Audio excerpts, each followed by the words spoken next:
Tell me what you see when you look at me. Do you see another brother lost in these streets looking for his soul? Trying to find my soul. Or do you see another brother searching for lost souls in these streets? A street soldier. Street soldier. Here to help you get that chip off your shoulder, warm your colder days and sober your drunken ways, and find a way to help you get over these hurdles placed in our path. And this is not meant to amuse you. This is for all those who have questions but are afraid to ask. I won't be afraid. I won't be afraid. No. When times get hard, you lose your way. Open your mind and hear what I say. This is a message for the hard and the soft. To those who tune in weekly and to those who keep an eye out for 8 p.m. on Sundays and turn their radios off. The truth hurts. The cloth has been pulled. We're walking around half dead. Use this show as your IV. Alive and free is a new movement. We've achieved self-destruction. A street soldier promotes self-improvement. Streets couldn't be no colder, so I gotta be a soldier. It shouldn't be this hard for me. Even when it seems so hopeless, I gotta keep my focus. I'm glad to be alive and free, yeah. Streets couldn't be no colder, so I gotta be a soldier. It shouldn't be this hard for me. Even when it seems so hopeless, I gotta keep my focus. I'm glad to be alive and free, yeah. All right, so tonight we are wrapping up.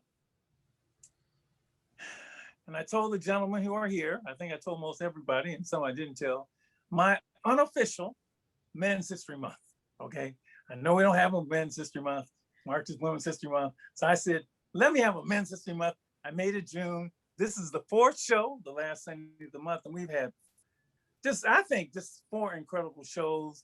We started them off. The first 2 were men talk about men, the men that influence them, and the issues that men are still facing today.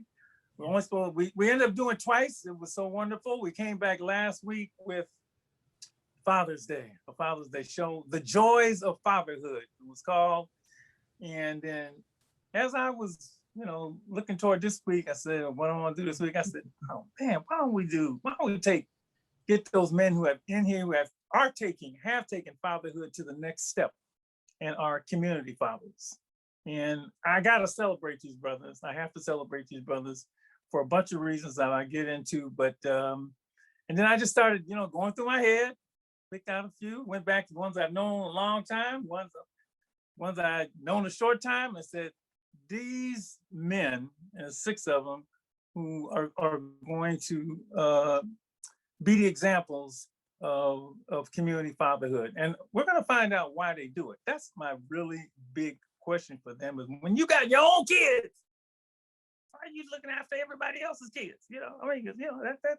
So let's jump into it. Lady E and Ann, I will introduce them right away. And this is a tough show to do because not only do I have them, I have people that they have influenced also, what they say, give them their flowers when they're still here, that kind of thing. So I'm gonna ask them to be patient while I get, through the community fathers, and then have them come up later. And the other thing is that,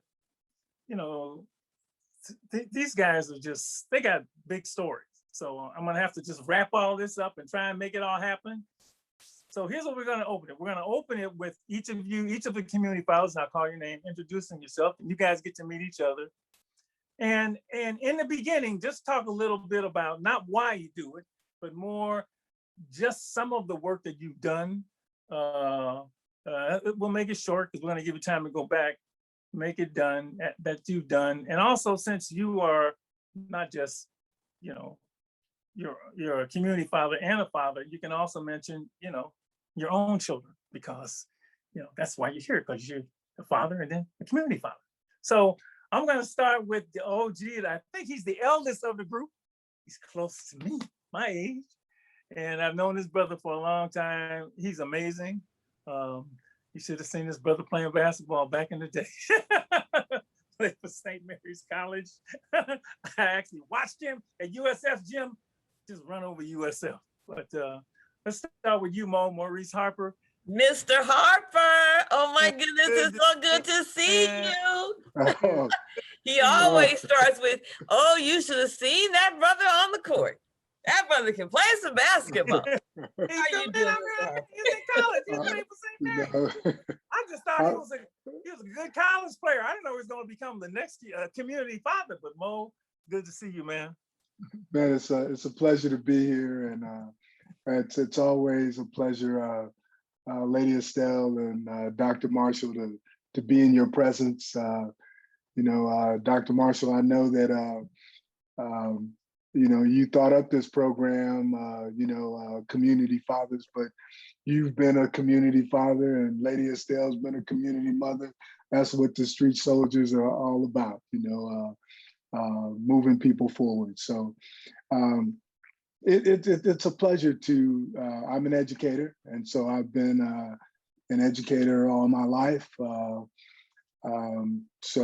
that shines more than bouncing the ball, because I can't do that quite anymore. I can watch and be a critic. The knees break down, don't they? Oh yeah, I got a knee brace on you wouldn't believe. But the reality is that I need to give props to my wife, and my family, because as you say, I'm a father, and some of the time that I spent doing what I did was time away from them, and so they, I give honor to them, because my achievements are based on what they allowed me to do, and my wife covering, and my grandmother, and and all the folks that are my extended family. So I have been an educator. I was an educator for 40 plus years.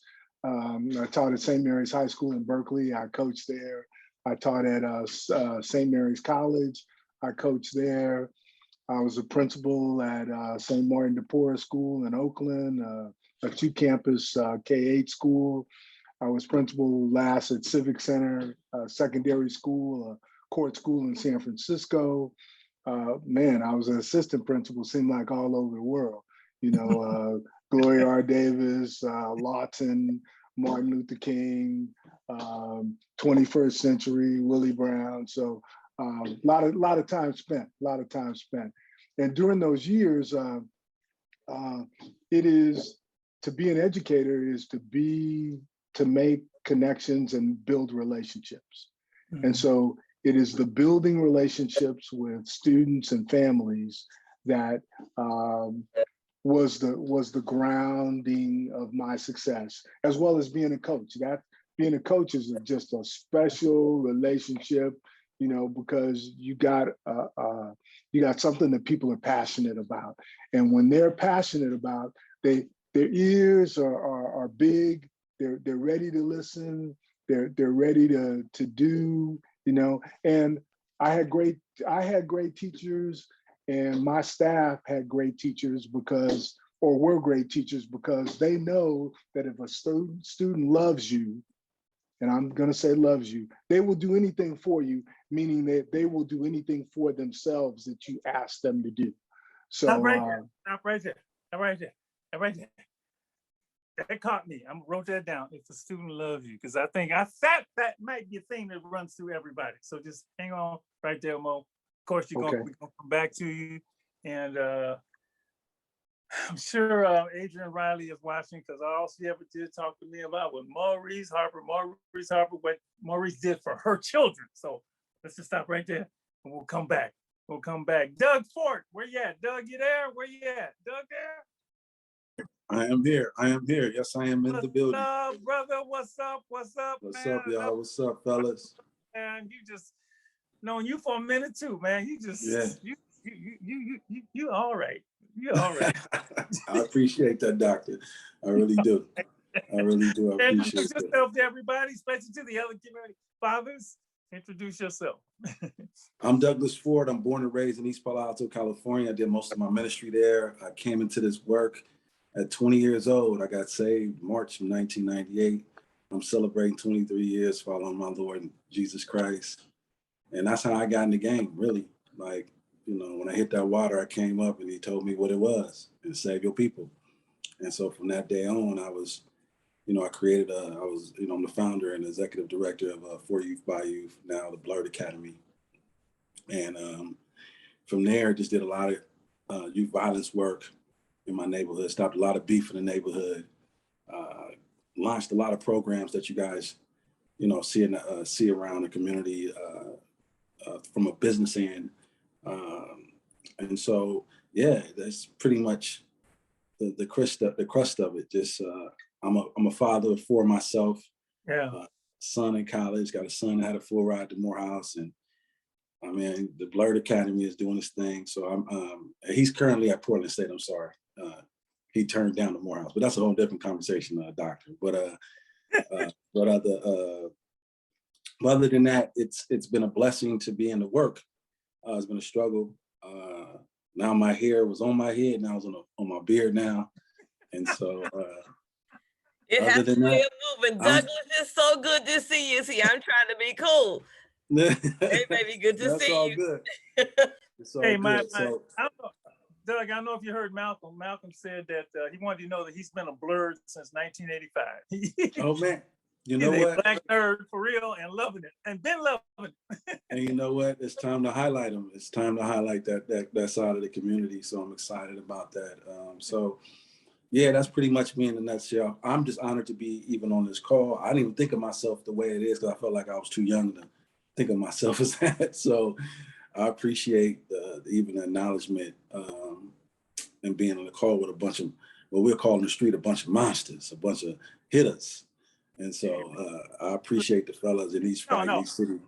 I call y'all the answer. Y'all are the answer. Yeah. I was just doing a quick street translation. They know what I'm talking about. And so I appreciate that, fellas, and I'm honored to be amongst y'all. And thank you, Dr. Marshall, for having me. Mama Estelle.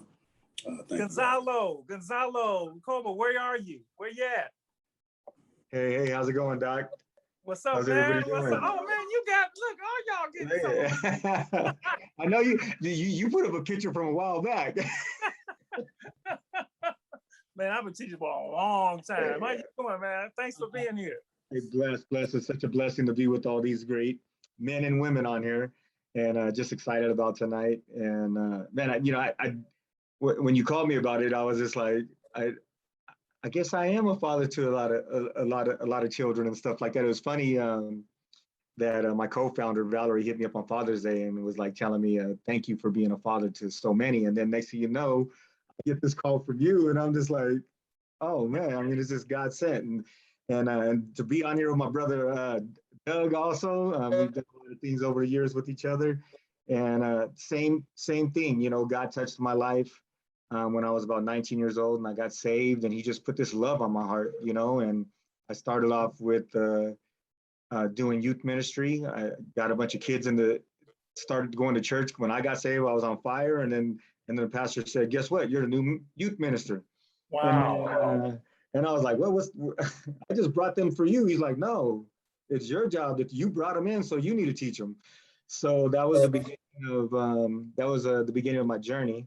And then from there, I also was into music and stuff, and I got an opportunity to have Familias Unidas at one of my concerts, because I used to throw concerts back in the days called Pure Lamp Productions, and we used to do a thing called Bridging the Gap, and our concerts were bringing the old school and the new school rap. And back then it was like Malo and El Chicano, and then Kid Frost and Lighter Shade of Brown. And we did it at the Henry J over in Oakland, and then KMEL did it live. It was live on here. We were one of the first concerts to go live. So there's, look how this connection just keeps going. Right. And then from there, I went to go speak at Familias Unidas as being a young entrepreneur, Latino. And my heart just went out, and I started volunteering, and the next thing you know, they hired me over there. And then the crazy part, I was a former Norteño, and it was all Sureños. And so I walked in there, and I was like, oh man, God, what are you doing? I said, that's when you know if you go, am I really in the right line of work? And God told me right there, he was just like, if you're really about that, then prove it, And so then I started working with these kids, and down the road, God opened up a door for me to go work at San Quentin. I worked in there, and it was weird. I became a father to some older men that were older than me. Yeah.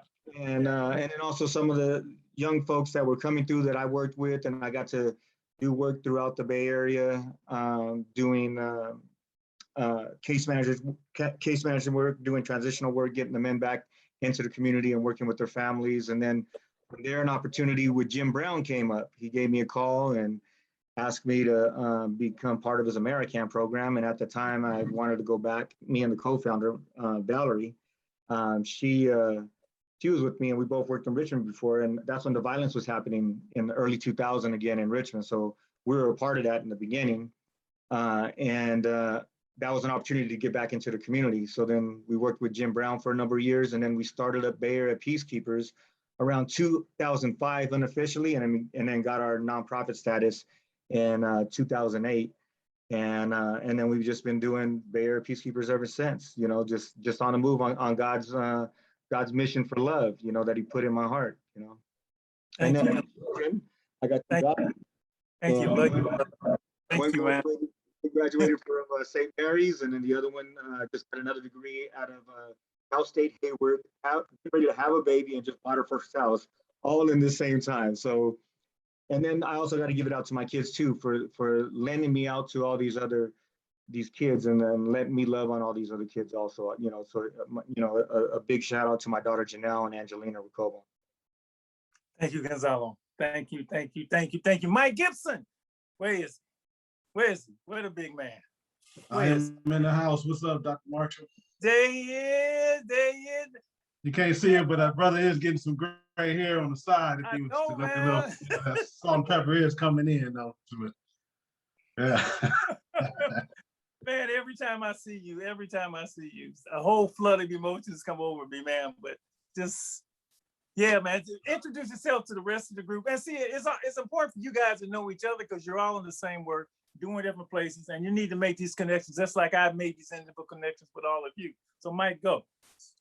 Yes, well, my name is Mike Gibson. I'm glad to meet everyone here. I am actually a product of Omega Boys Club. I came into the organization by way of the late, great Coach Wilbur Diggins, who found me in the California Youth Authority doing solitary confinement and doing some time in the juvenile justice system. And Coach brought me into Omega, and Dr. Marshall sent me to Morehouse College. So Brother Doug, man, I wish I could have talked to your son. He could have went on and took that full ride to Morehouse, man. But you know, everybody got to make their decisions and choices, so it's all good. I do this work, man. It's going on next month. It will be 27 years that I've been doing this work. And I know I look 10 years younger than I'm actually am, but it's all good. So,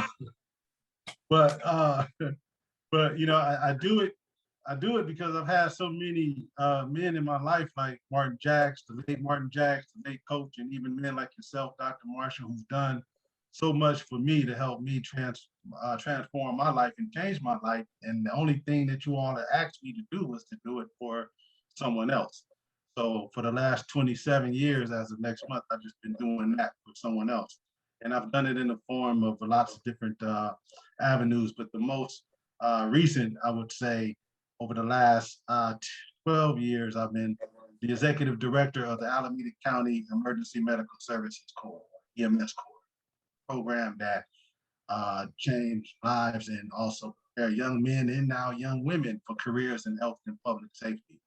So not only do we offer EMT training, but we offer life coaching, case management, health and wellness, mentorship, community service, and a paid stipend, and guarantee you a job if you pass the National Registry, because all of the ambulance companies in the Bay Area are my employment partners, as well as some of the major hospital systems. So, and then I was fortunate enough to replicate this program. So I've done 3 successful cohorts down in Los Angeles, and I recently just piloted one in Albuquerque, New Mexico. And thank you, Ed, because you just gave us a shout out for the San Francisco City EMT program. Yeah. Mike Gibson is behind that too. So all of Mike those programs, Gibson, oh my goodness. Hey, baby. Yeah. And I got my man with me, Antoine Davis, who's actually an alumni from cohort 9. Now, I just wrapped up cohort 18, and I'm in the middle of recruiting cohort 19. So Antoine, who will speak a little later, is a part of cohort 9. and was really helping out with, you know, the force behind getting city EMT off the ground and running. So we both sort of played the behind the scenes role, because not only is Antoine a San Francisco firefighter, but he is also a father just like me. And I'm a father of a 13-year-old son, which I'm like, damn, 13 years old, I can't even believe that. I remember when he was born. When he was born, all right. It was like just yesterday, you know, anyway, but it's like, man, this was getting ready for high school.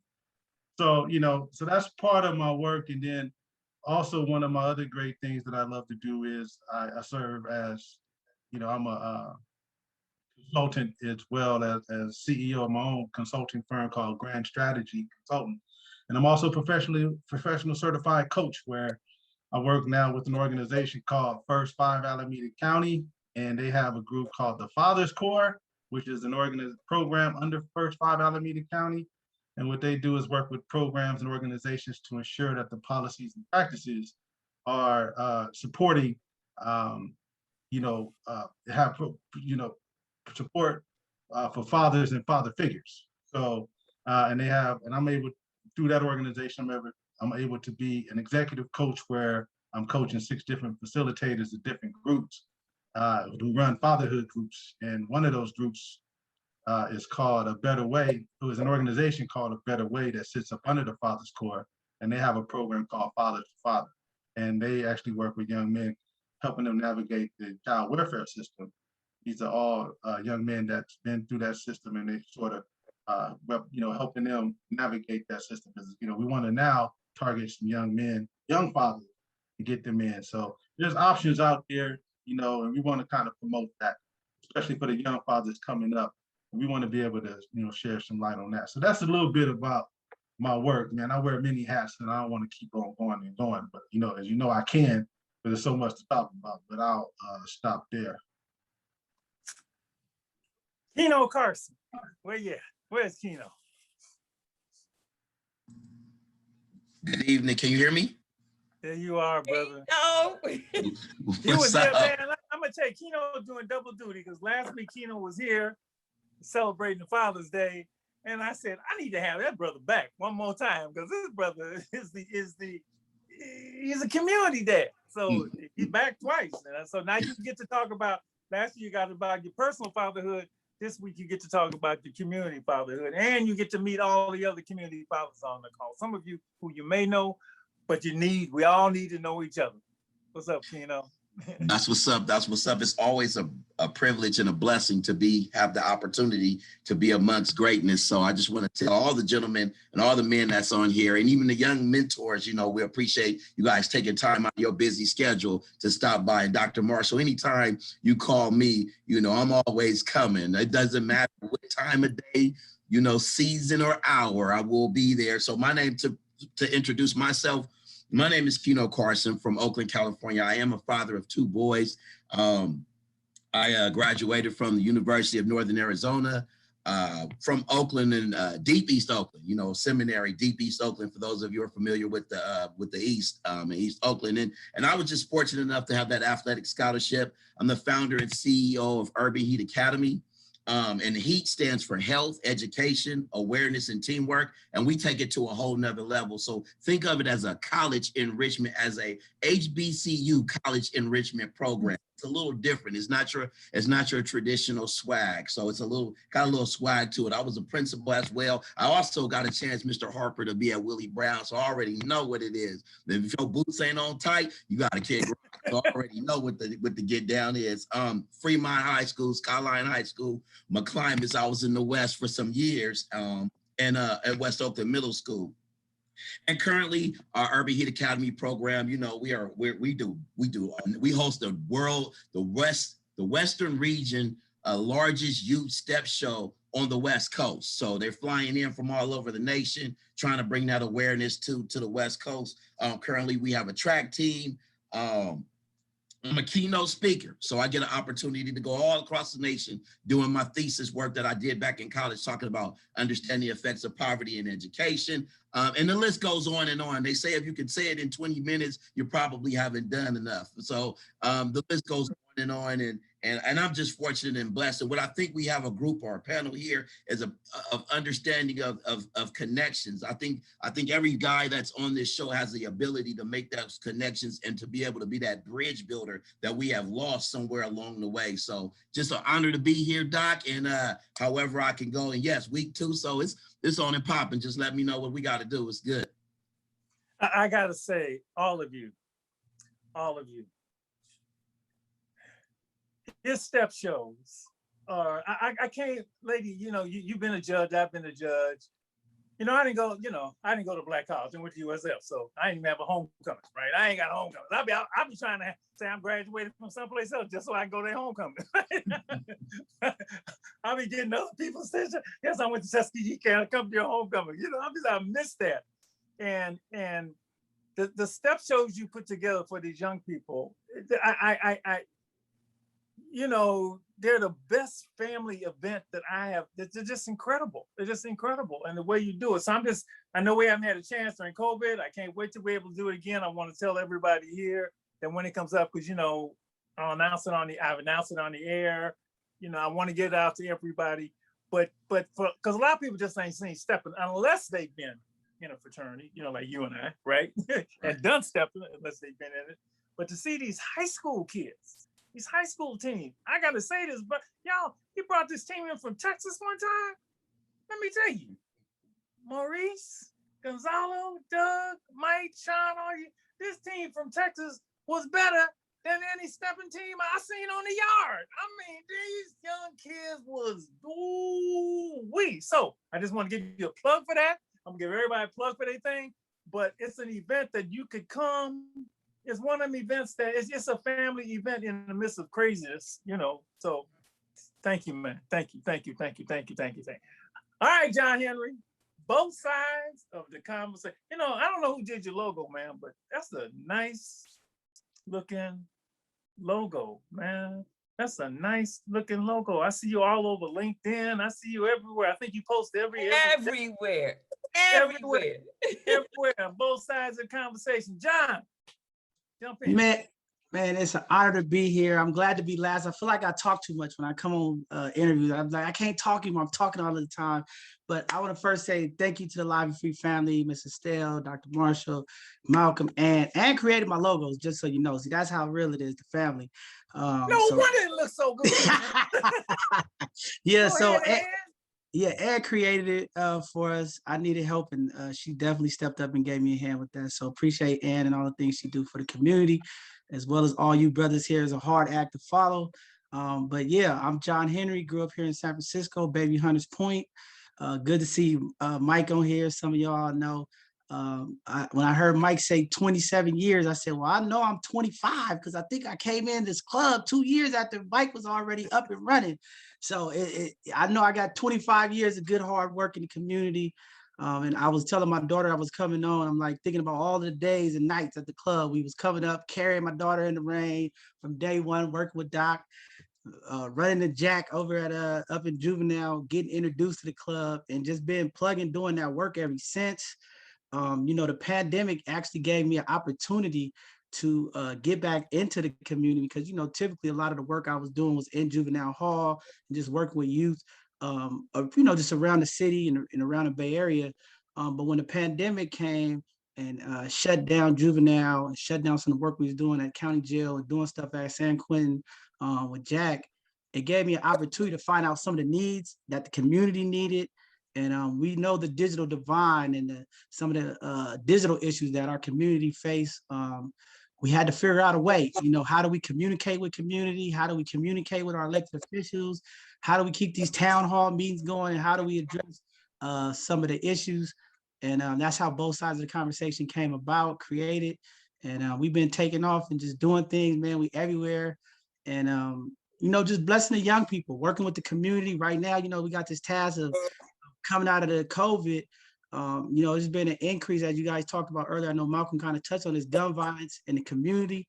We put together a couple of marches when a young kid was killed in San Francisco, 6-year-old, and we just been continuing trying to advocate and talk to our young people to get out this gun violence. And here we are a year later, coming out of the pandemic, and gun violence across San Francisco, the Bay Area and beyond is just out of control. And, you know, we out here fighting, trying to stop, working with these young people, trying to give them an opportunity. We working with a lot of youth, trying to lead them and do the things that you guys did for us, you and Jack did for us and coach. So we just keeping that torch going. And that's just pretty much it, you know, just working with the community and trying to stay blessed with the people. And Miss Estelle caught me on the skates, told me to bend my knees, and I was Hey, skating, that's what I used to do. Listen, talk about smooth rock and roll. Hold on. So yes, bend those knees, lean into it. Definitely. So yeah, we just been having fun, just doing a lot of community work with the kids. And then, you know, I'm doing some work with the City Eats, feeding those in the need once a month. We're doing about 1,000+ meals, feeding those in need down in the Tenderloin and across the city in the Bay Area. So with the City Eats. So been doing a lot of that work. And that's pretty much it. And just being a dad and a grandpa. You know, I got a new boss now. My 5-year-old granddaughter tell me to do everything. Thank you, John. I think you've all heard, we don't have the Bay Area completely covered here, but you've heard Oakland, you've heard Richmond, you've heard East Palo Alto, and some of us are all over all of them, right? And so, you know, but I have to really, the key question for me is, and some of you have talked about before, but if you could just, and again, let me ask you, the guests who came to celebrate you, just to be a little more patient, I'm gonna give them a chance. But the key question for me is because I've been asked this question, why? And I just say for me, being a community father or community person was not in my, it wasn't in my thing, right? And I always tell people, when I got to college, Maurice, we got to college about the same time, I was like, my intent was, you know, get my degree and get a house in the hill, in Oakland Hills, and get 3 BMWs. That was, you know, that was what I was gonna do, right? I was gonna be a success. I was gonna be a lawyer, but something happened to me, and for me, it was reading that book. I always tell people, Malcolm X messed up a whole lot of brothers in a good way, right? In a very good way. Reading Malcolm X on Afro-American history, my first book, and the autobiography for Malcolm X. And at that point, I knew that I wanted to be a community person. But when you have kids, your own kids, you know, you're caught in that, you know. And so for each of you, some of you have talked about it, but why did you want that? That's what it was for me. This is my calling. I got to do it. It's in me. I hope they don't get mad at me. You know, hope they understand. You know, but what was it for you? And you guys, anybody, I want to call you, just jump. You want to say something, Lady? I just have a question because I was just wondering if we were gonna hear from Sean. Well, Sean is to celebrate one of the guests, so we're gonna get to them. That's why I'm asking them also. Sean, Tyler, and Ryan, and Antoine, and they're here to celebrate. So I'm gonna get them in. Okay, all right. Let me get the why, because even the guests might not know why, really. So for me, Dr. Marshall, the why is, I knew that I had to reach out because, you know, if I didn't work with the community, I couldn't save my children. So my children, you know, if I put all my time in my children, when they went outside, they gotta be with somebody else. Right. You know, they gotta be with, and you know, they gotta be on the bus with somebody else. They gotta be on a team with somebody else. So I figured if I put my time out in the community, that was the best way to save my children too, to create a world that was gonna be better, you know, more understanding. And then I would have some understanding of what they were facing also too. So for me, that was you know, kind of the no-brainer. So Sean is with me, and Sean, you know, is a great father and from a great family, and you know, and he taught me stuff. So all of the people, you know, it's a two-way street. When you're out there, you're learning from people, and then I just marvel at the things that Sean does and some of these young people do. You know, I'm calling them young. They're not young. They fathers. You know, they're doing what they're doing. But that for me was the key. You know, I recognized early that the way to make the world better for my children is to go out there and make the world better, not just pour stuff into my children and then they become part of an accident or someplace else. So yeah. You know, so I saw Dr. King in a video one time, and somebody asked him about being away from home so much, and you know, and being away from his kids and working with, you know, obviously he had a huge mission in life, right? And he said, I want all the kids to be able to go to the swimming pool. I mean, I just remember him saying that, right? I want my kids to go, and I want all the kids to be able to go. And so I just spoken like Dr. King. Kino, you want to say something? Why? Yeah, Doc. So it came with a heavy heart, you know, and it came with this integrity piece of getting an opportunity to play sports and be in a currently I'm a Hall of Famer. I appreciate that. Thank you guys. Thank you. But anyway, getting the opportunity to go off to college, right? And really was very hurt. I was so frustrated that I knew so many good men and women who did not get the opportunity. And it wasn't because they wasn't worth it. It wasn't because they didn't have the proper attitude. It was just circumstances of the situation. So what I wanted to do was I wanted to try to make sure that I offered as much advice, as much as support. I think we grew up in the area, and I think I speak for most men, we grew up in the area where it was the coolest thing was to be like, Brian, not going to class. What? Well, ain't nobody trying to see that. What? Ain't no, man, look at that. And I think that when I went off to college, the whole mentality and the whole philosophy switched. It was like, oh, I got to go to class. And to see so many people struggling, and I was just hurt because I was walking through campus one day and I was like, you know, this is beautiful. They don't have a care in the world. And asked me, why are you always angry? Because you know you got your mug on when you from, you know, you kind of grow up kind of like, what? Who you talking? You know, we it's natural. And then I had to realize just how much of an impact my society had on me and how many younger men and younger ladies are not getting scholarships, are not getting the opportunity to go off to these major universities. Our teachers are not, and as a school administrator, to be strategic about approaching a teacher who I know there's a disconnect, who I know is not servicing the students, who I know doesn't have the best interest, who's not gonna go all out of their way, who doesn't understand the circumstances. So for me, it was just like, somebody helped me out, somebody grabbed me, but they grabbed me because I was an athlete, because I can run a 4.240, because I had a 10.1, but everyone's wait, hold on. You can run a 4.240? Yeah, Doc, I got a 4.2. I could, yeah. Damn. Yeah. But okay. I think that I felt like I was. You automatically in the Hall of Fame right there, brother. Go ahead. I just got inducted this year. I'm blowing that up like I'm just a somebody. What, in the Fremont High School Hall of Fame? No, Butte College. Oh. Yeah. Football, basketball, and track, man. You better say my name with your chest. All right, brother. My bad. No, but all joking people aside. Say your name, Kino. All right, baby. No, all joking aside, I felt like that athletic piece, they pulled me out of the bunch and tried to make me feel like I was something different than everybody who I grew up with. And that really, I had a heavy heart. And from there, I graduated with the master's, and I went on to make sure that I gave another person an opportunity.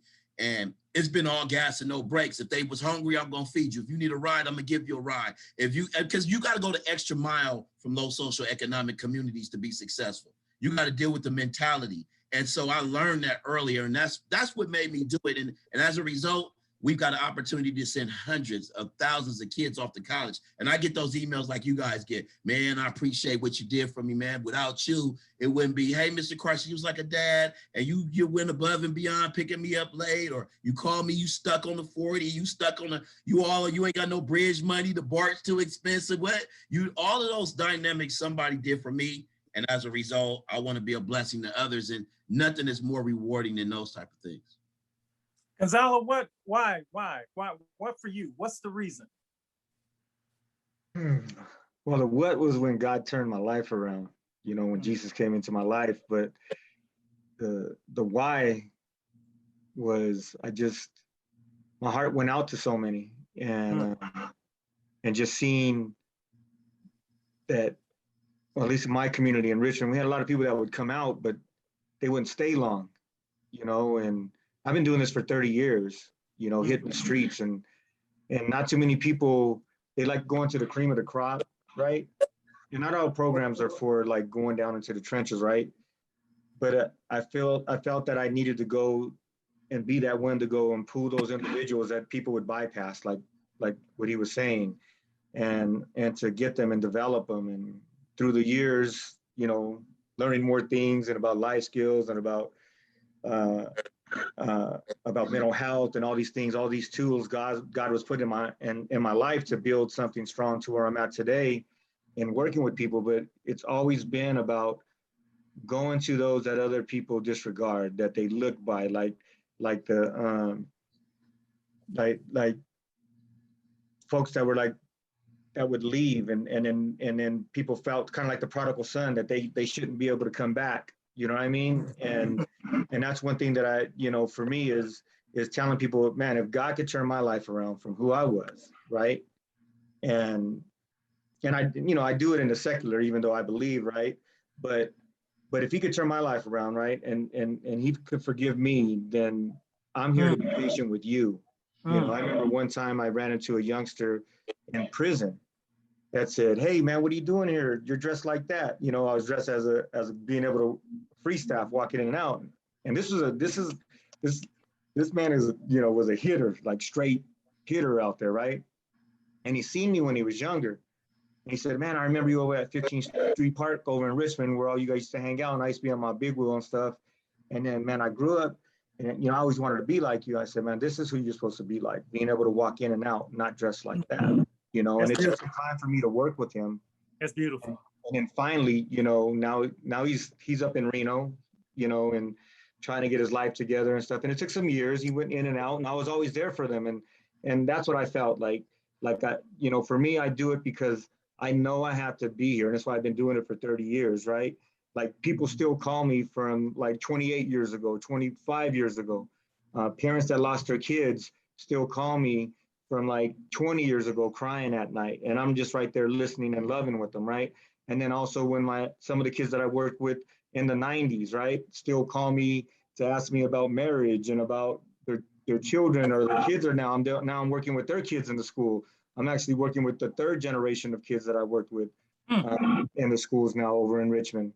But the why is because, like I tell the kids, like, if you're not going to listen to me in this class, well, then listen to that person that's knocking on the door. And I look at the door. I said, you see anybody not, you know, tearing this door down? And so I step in that gap. Not only just, a lot of people like to put me in the Latino, you know, box, but actually I really work, BAP really works strongly with the African-American community. But we just never get that prop because we're Latino. It's a people thing, man. It's a people thing. It's a people thing. Yeah. You know, and you know, and I just love on those kids, the ones that are shooters. You know, I've met with shooters 3 o'clock in the morning trying to talk them down, you know, getting them to calm down. And it's just that love, like, and I don't condemn them, right? And I'm not like bashing on them. I'm just loving on them, like, man, you know, you're worth more than this, and let's get you. And so with me, I feel like once I get them up, then they go to these other programs and they're able to go and belong to something. I had a kid one time, he was gangbanging, and by the middle of the school year, he was running for class president. And that summer, he was in the Stanford college program, you know, and then he ended up going up to Cal. And the sad part is we lost him this year. He died in his sleep.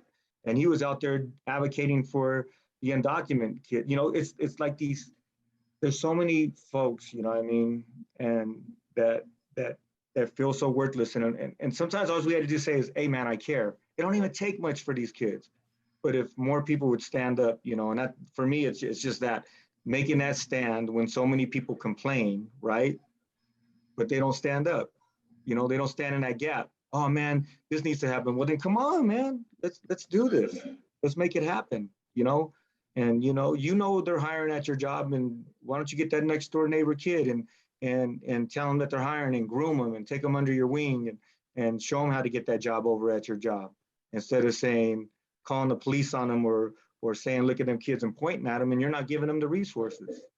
So for me is man, I got to stand up, you know what I mean? And I can't, I tell some people, man, I get tired sometimes. I wish I could stop. I want to be a garbage man, right? And then I tell them, but I couldn't, because then I'd never finish my route, because I'd be helping people all the ways down the street as I'm picking up the garbage. Thank you. Oh man. Woo. Oh, when you love your work, it comes out. Doug, why? Let me see.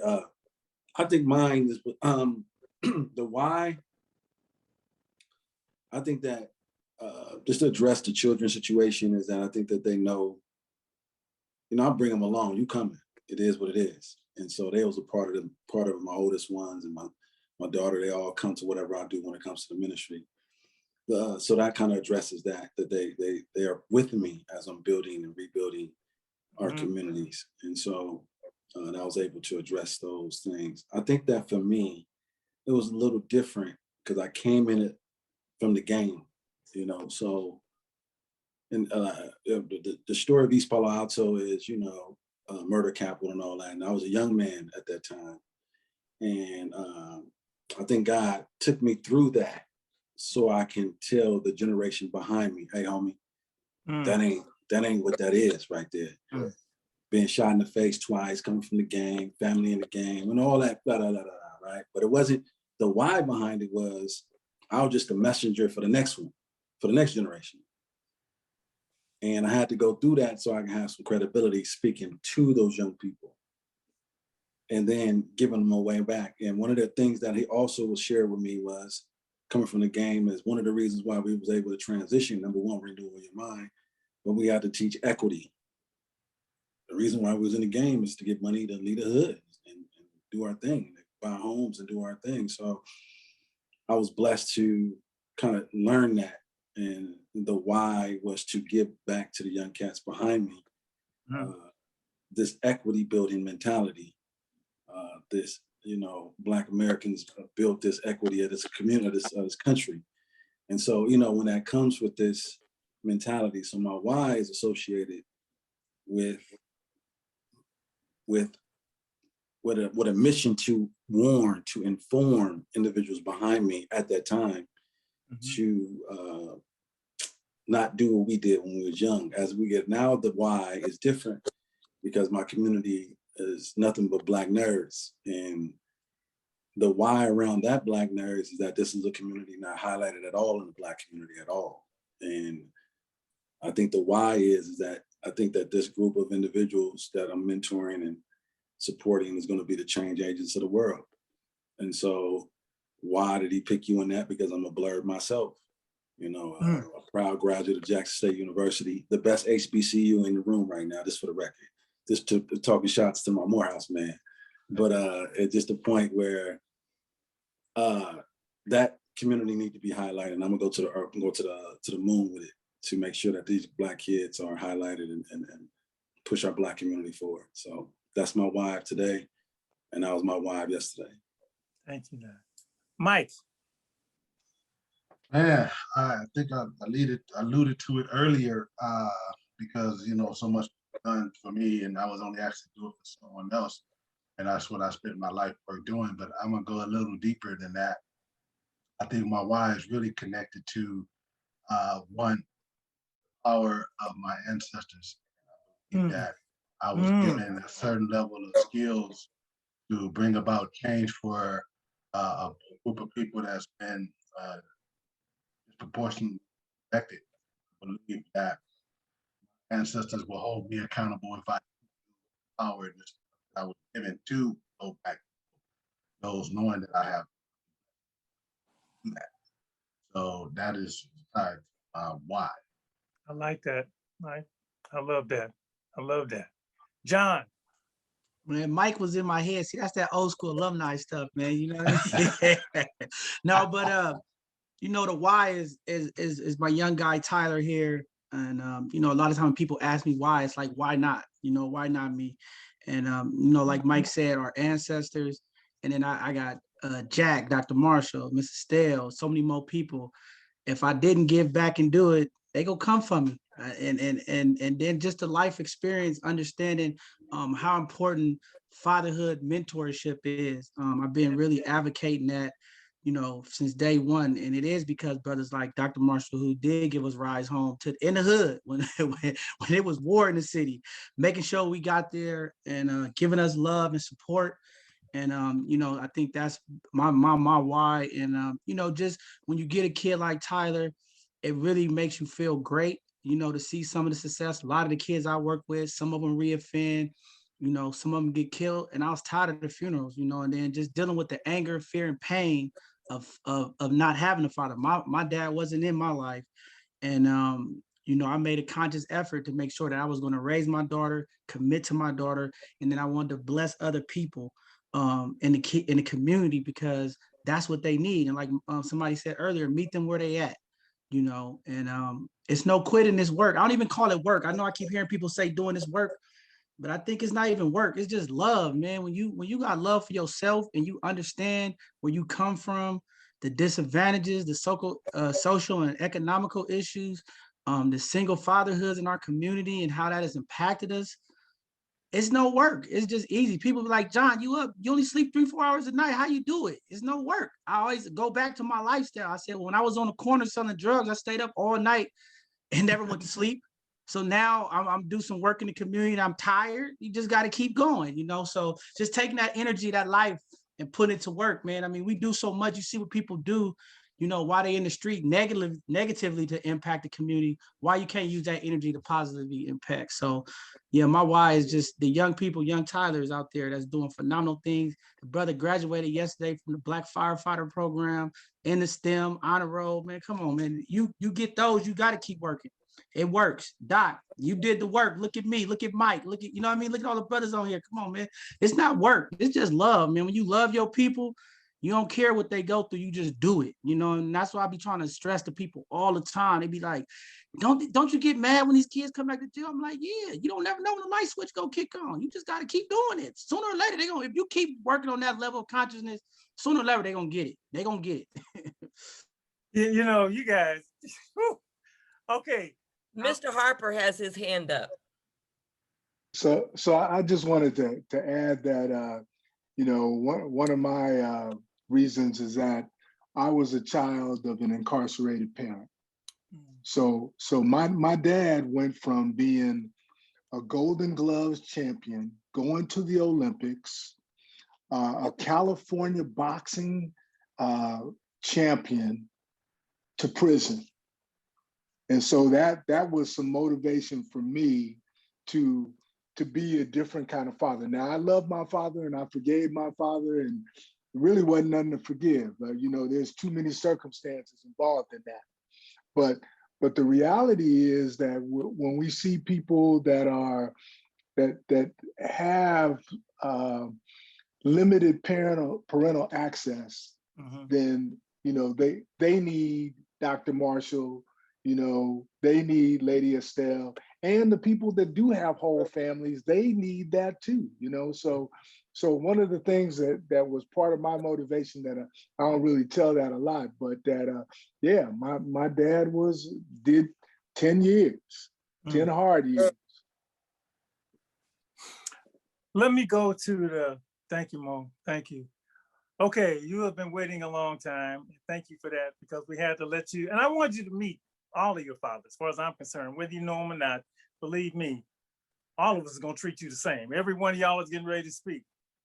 But they put in, time and work for you. And I asked them to bring on somebody that would, attest to it. So Maurice, we start with you. Maurice, you about Sean. You've probably been waiting to say all you can about this, man. So you first, brother, you first. And thank you for being patient. Thank you for being patient. No. It's good to see all the brothers and sisters on the Zoom. Great to see everybody. Thank you, Dr. Marshall. My mother did her dissertation on Alive and Free. So so I know a lot about all the work you've done, because I read her book several times. Oh, so. boy. Yeah. so I know a lot. And I just like to start by saying Mr. Harper is very modest. I mean, he has thousands of men and women that look at him as a father figure. And I'm one of them. I'm one of them. It's thousands and thousands though. So the work he's done, starting with me in junior high school, me going to youth group before I even entered St. Mary's.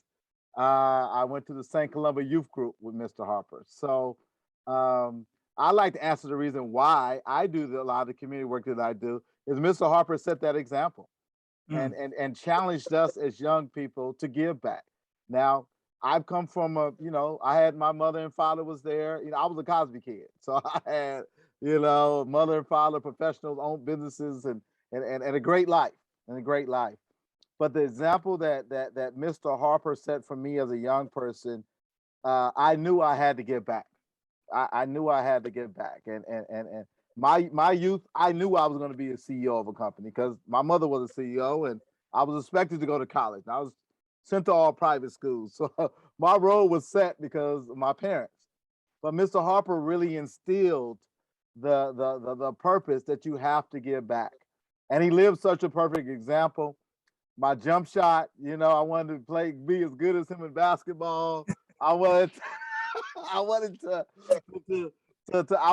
help thousands of the kids like him, and I wanted to be a mentor. So the example that he set is why I do all the work that I do. And I had one of my closest friends is Jason Kidd, the basketball player and coach. And I told Jason this morning is that we have a responsibility to give back. We were blessed with loving parents and travel and all the good stuff in life, and everyone doesn't have that. So it's our responsibility to give back to those that aren't as fortunate as us. So I want to thank Mr. Harper on behalf of thousands of his students, and say thank you for just setting the example. And Mr. Harper's flock, I'll call it the flock, have gone on to do incredible things, by the way. If you knew the list of who Mr. Harper mentored and what they're doing now, it's incredible. It's completely incredible, the list of people. We see them on TV and stuff. But it comes from Mr. Harper's mentorship and just love that he gave to all his students and especially the St. Mary's flock, because he taught us and mentored us during the heart of the crackdemic. And this is the roughest heads from Richmond, South Berkeley, East and West Oakland, Richmond, all boys, all in one location. And Mr. Harper mentored a lot of guys that wouldn't be alive right now if it wasn't for Mr. Harper. So thank you, Mr. Harper. Thank you, Sean. Gonzalo, is Valerie here? Valerie, pop on, it's your turn. Talk about this man. I'm right here. Yes, my name's Valerie, and I've known Gonzalo for close to 30 years. I feel honored to be here. Hey, Doug.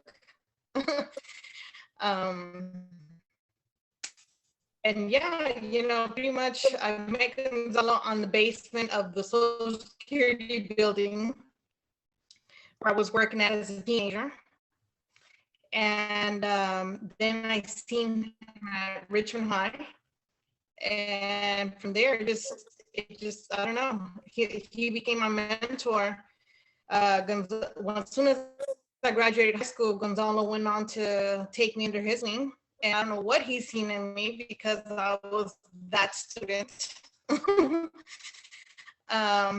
But obviously he's seen something in me. And from then on, right along when he was working with Familias Unidas, I volunteered with Familias Unidas. He went to work at prison. I followed him and went to go work with him there. And I was only 20 years old. I couldn't even walk the yard yet. And I had to wait till I turned 21 just to get into the prison to walk the yard. And when his daughter turned 21, I said, hey, go have your daughter apply at the prison. He's like, no, she's a baby. I said, yeah, you had me go apply at that time too. And so, and it was then, you know, like he mentioned, we partnered up with American, came back to Richmond, started working, and I've been pretty much working alongside with him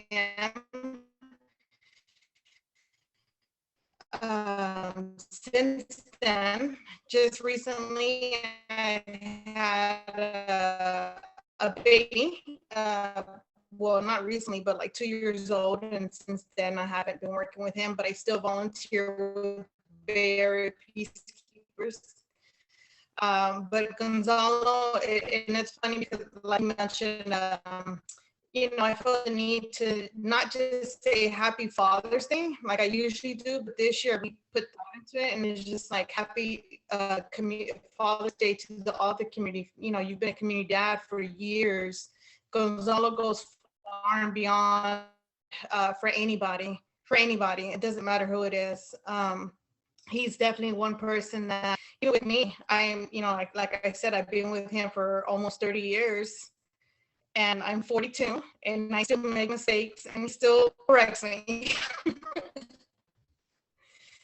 Thank you, hon. So I just, you know, I'm really glad to have Gonzalo as my mentor, and just really appreciate all the stuff that he's done with the community.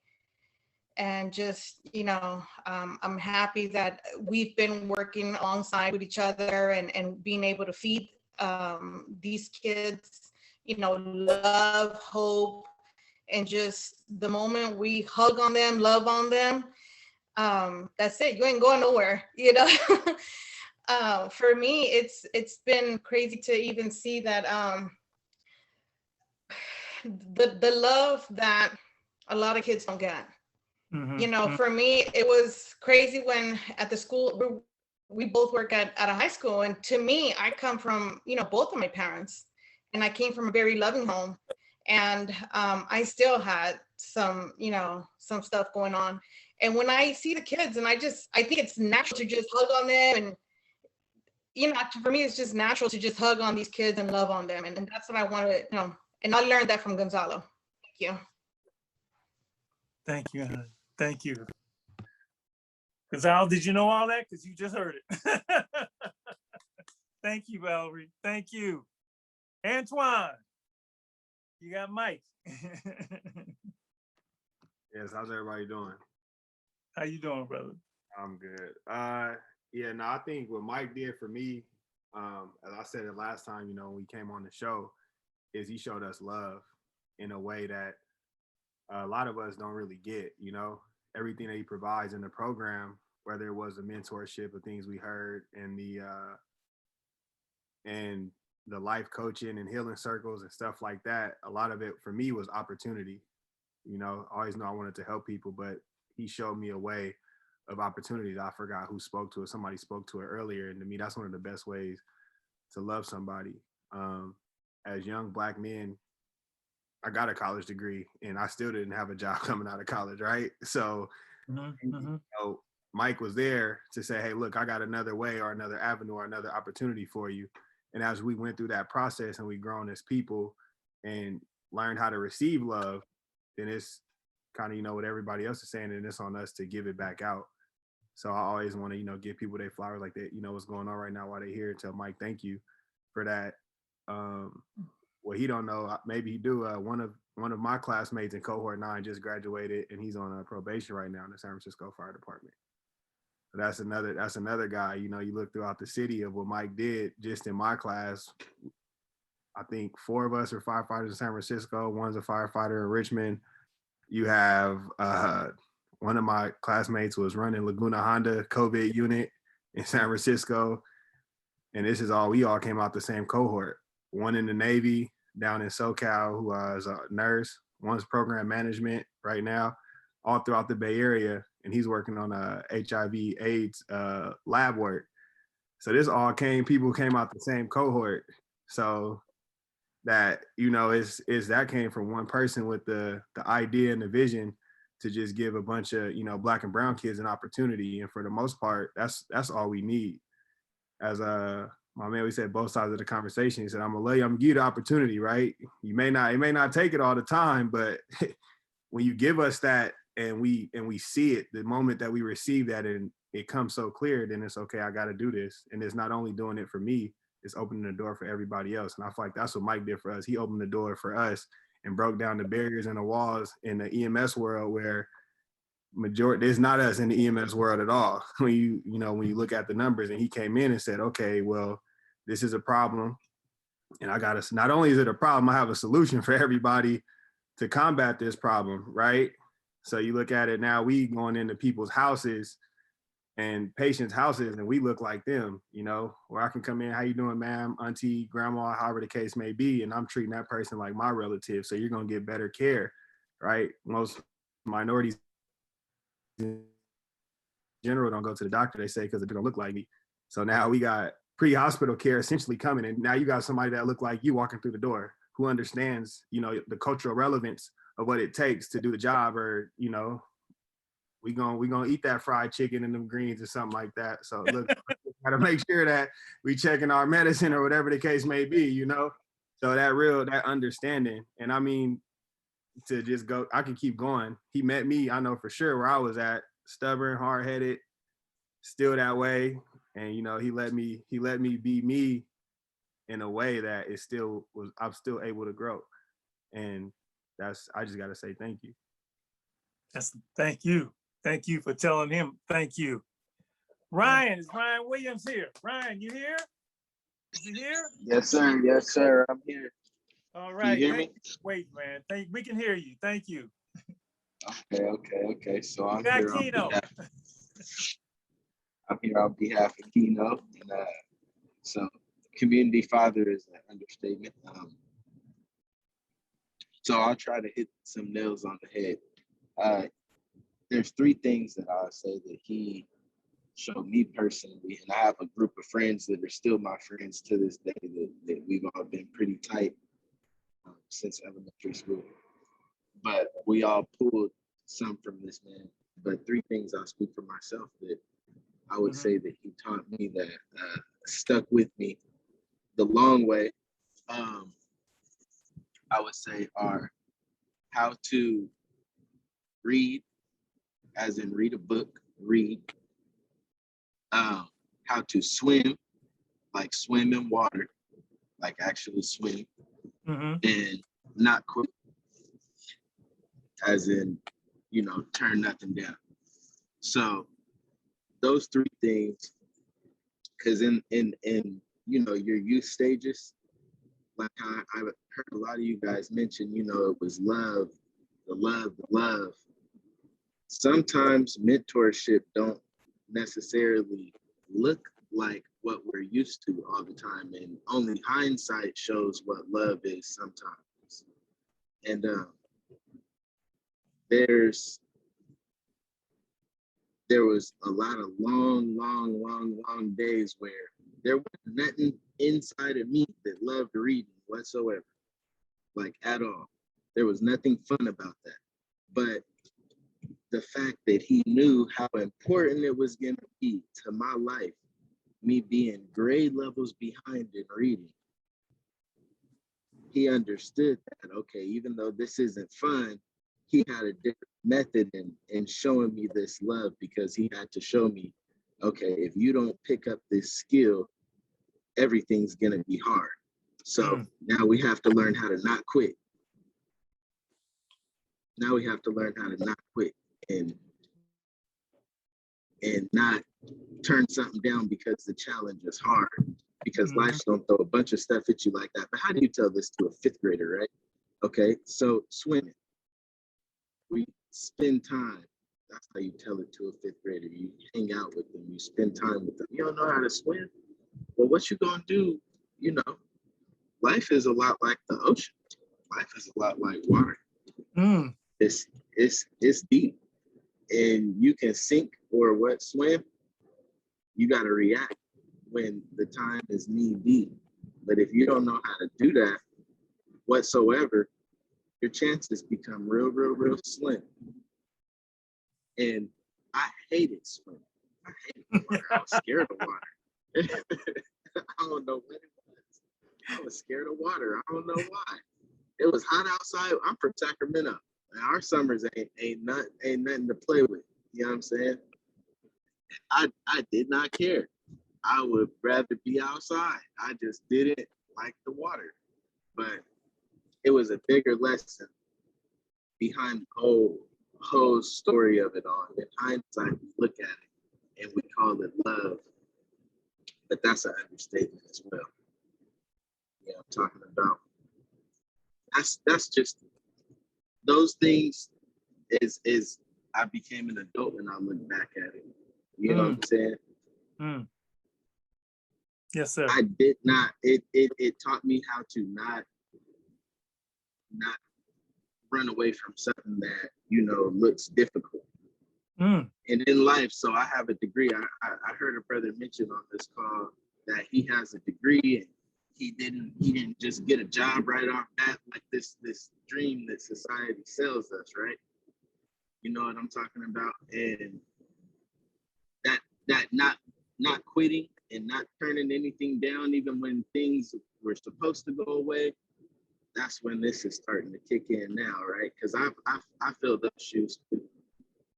I graduated college from an HBCU, by the way, too. I don't know. I think it's, in my perspective, one of the best HBCUs on this call, but you know, that's debatable. I don't think anybody wants to debate with a wily great debater though. So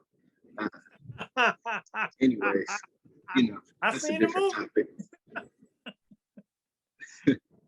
Yeah, it's the real thing, man. But and you right. You know, but yeah, life throws out a lot of things at us, you know, but some of those things that we get to pull with, run with from childhood, from those figures who are around, I think community father is probably an understatement for some, you know, but at best, it only makes me now, I learned that because I still I find myself now fitting in the shoes that he kind of took on. I'm sorry to be a little long-winded, but I find myself now kind of playing that same role in my own community as well.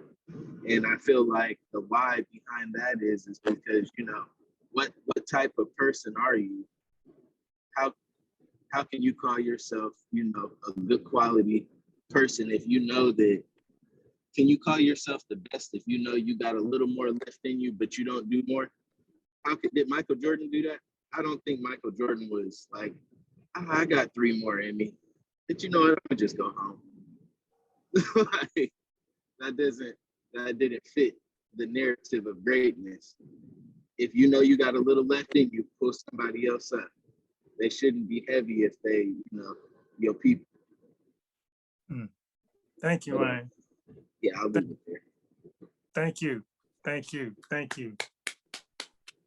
Okay, Tyler, you've been waiting the longest and you're the youngest, so you probably the maddest, but that's okay. Tyler. I actually want to say thank you, Dr. Marshall, for having me on. I want to give a shout out to our Lord and Savior Jesus Christ for giving me this opportunity. And also just want to give John the praise for letting me be his mentor that comes on. But Dr. Marshall, I want to give a shout out to you, especially just because both of my uncles were a part of the first 5. That's what my grandparents told me at the Omega Boys Club on Patrol Hill. DeJuan and Dwayne Williams. Oh, I taught both of them. I even taught them in school, and then they came to the club. Yeah. Yeah.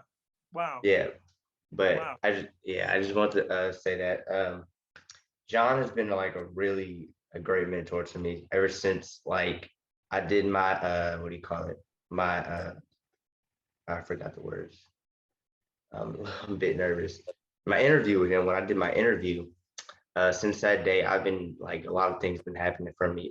First, I got a text from the what do you call it? The VP of the Black Fire Association in San Francisco. She shot me a text because I told John that I wanted to be a firefighter, and it's just ever since that interview, I've been having great things happen for me.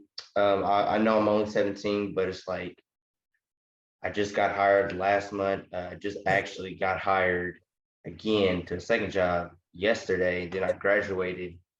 So it's just like I'm grateful for John because just ever since me meeting him, it's just been like really good for me. He's honestly he's kind of been telling me to take every chance I get, even though like it was kind of like I'm not saying I went to the last minute. It was like I didn't know about this till like I think sometime yesterday. Uh, I'm gonna take like he told me to kind of take every chance I get, never stop, keep going. Um, and it's just I just gotta say thank you to him for all of that. I love what he's doing with both sides of the conversation and how he brings me onto everything.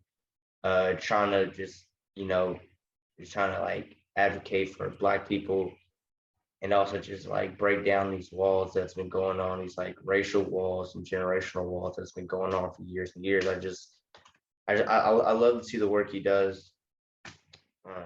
So I just want to say thank you, John. Thank you for all the opportunities you gave me. I can't wait to what the future holds, and just thank you. Wow. Oh my God. Whew. It's a good thing this show is on Sunday because it makes a lot of sense. Because the spirit runs through all of this. Well, I just want to say. What's that? I know that you're gonna, so you need to come to me at the end. I'm just gonna say right now that I've listened to the community dads say who impacted them from their children to the ancestors and what. But I didn't hear you say why. And I'm just gonna give you that answer right now. Why you do what you do, you don't know why. There's something within you. You can't explain it.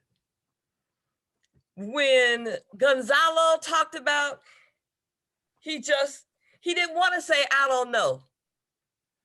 But he don't know. Something in him. He can't help it. You can't help it. When the Spirit of God, now you may look at your kids and that may make you think I need to come up with something, but that's something that you end up doing, that didn't come from you, that came from God. Listen, all of you do what you do and you don't know why, but I'm gonna tell you, it was nothing but the grace of God that's letting you know what you need to do. And you can't stop it. You can't change it. You can't undo it. You cannot not do it. And the gift that you give to others that helps you do what you do, you are a vessel, and you are an amazing vessel that allows that work to come through you and change and make a difference in the lives of others. Now, the young people that you touch, they see it. They know who did it. They know what happened. But that feeling that lets them know what they need to do, hey, you planted that seed and God keeps on working. That's all I got to say. Phenomenal. That's our word, phenomenal. Wilbur, I was very lucky. A lot of you know this person I'm talking about. To work with for years a man. I guess at that time he was like the community grandfather, and a lot of you know Coach Wilbur Jacobs. And I never really met anybody like him. I mean, you know, I grew up with community fathers, and I mean Martin, Malcolm, and Medgar. And then, of course, that led me to all the other ancestors that were community fathers. But I never really worked with one side by side. And Coach did it, and he never got paid. That's what always got me about Coach. He didn't want no money. And he was the first real elder I ever got to be around, you know. And we didn't even use the word eldership then. We used OG, right? But Coach didn't use OG.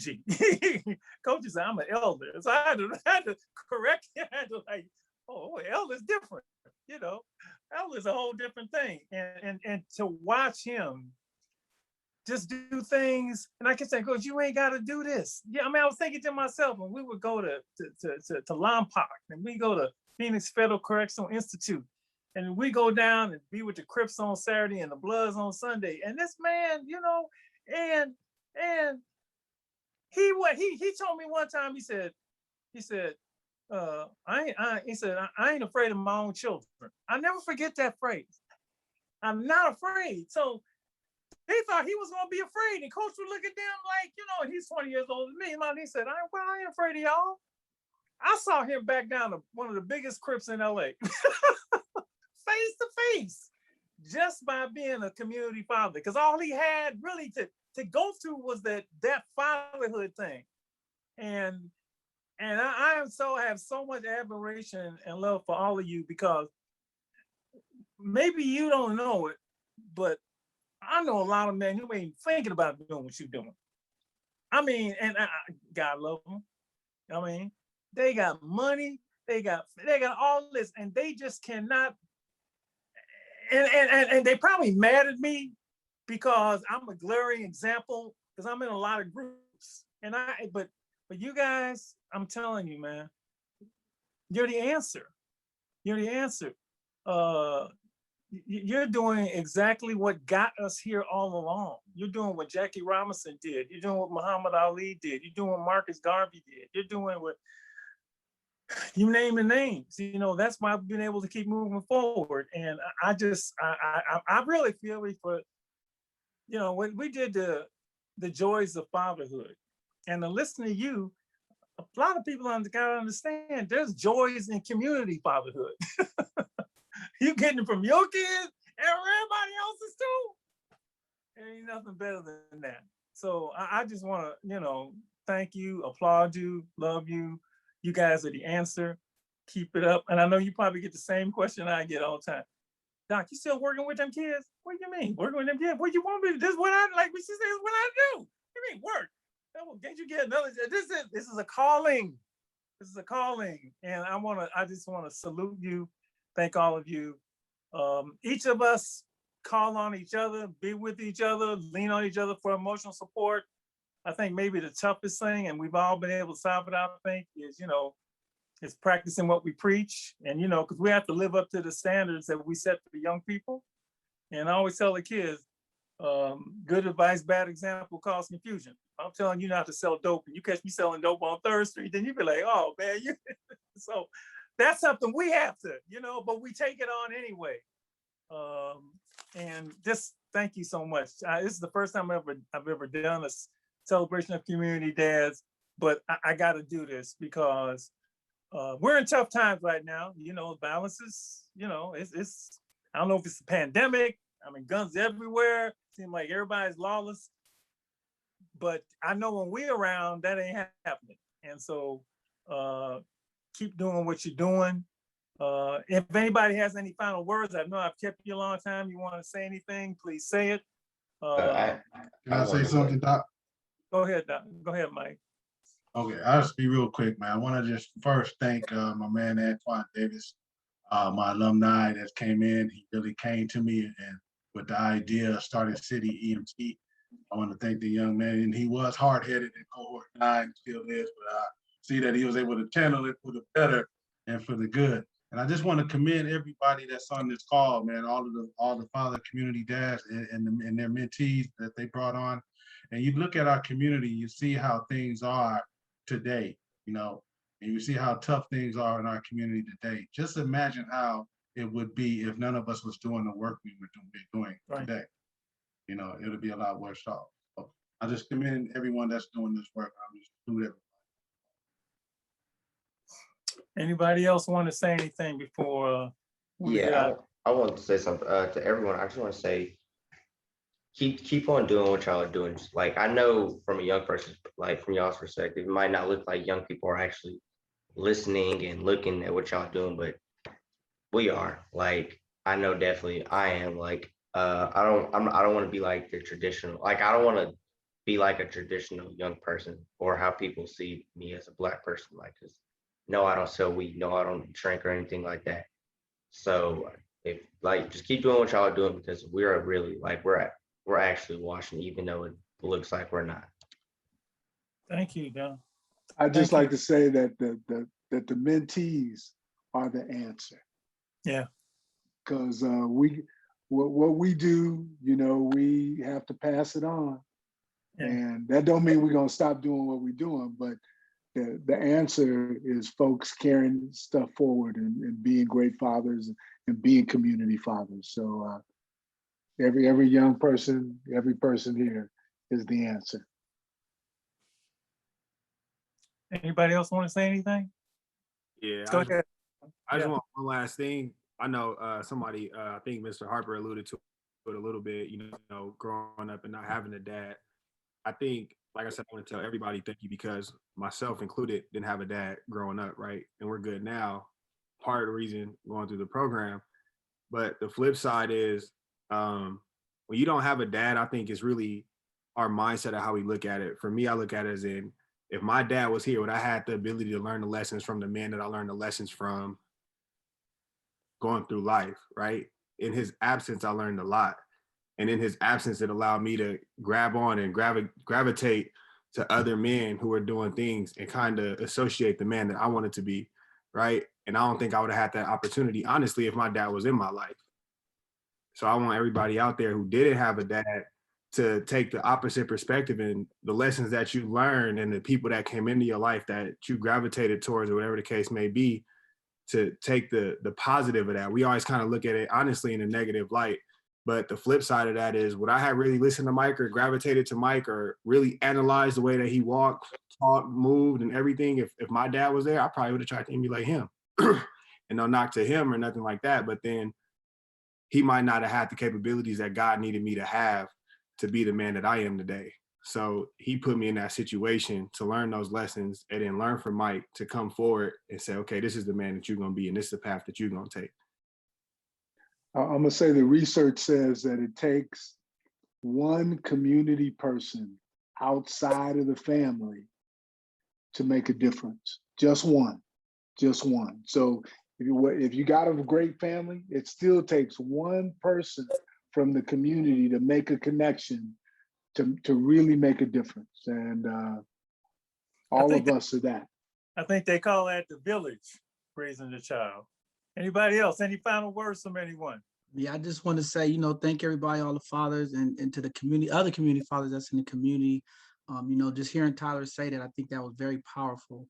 Our young people are watching us.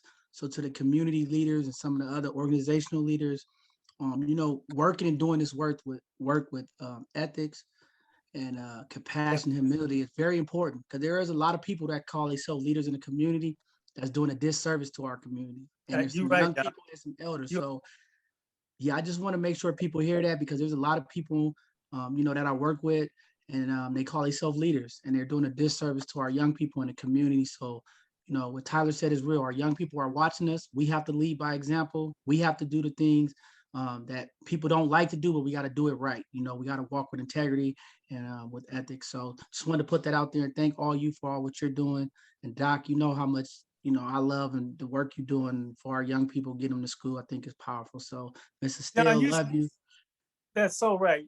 We can't let our folks down. When you ain't right, it lets them down. And I don't want to get into the poverty pimps, did I just say that?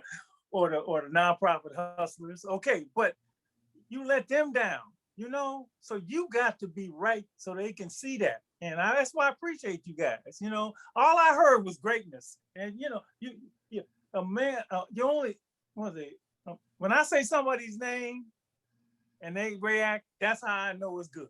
That's all I need. And all of you had that. And I just want to thank you so much. I conclude with my grandmother's words. The more you know, the more you owe. You know, she told me that when I was 6 years old.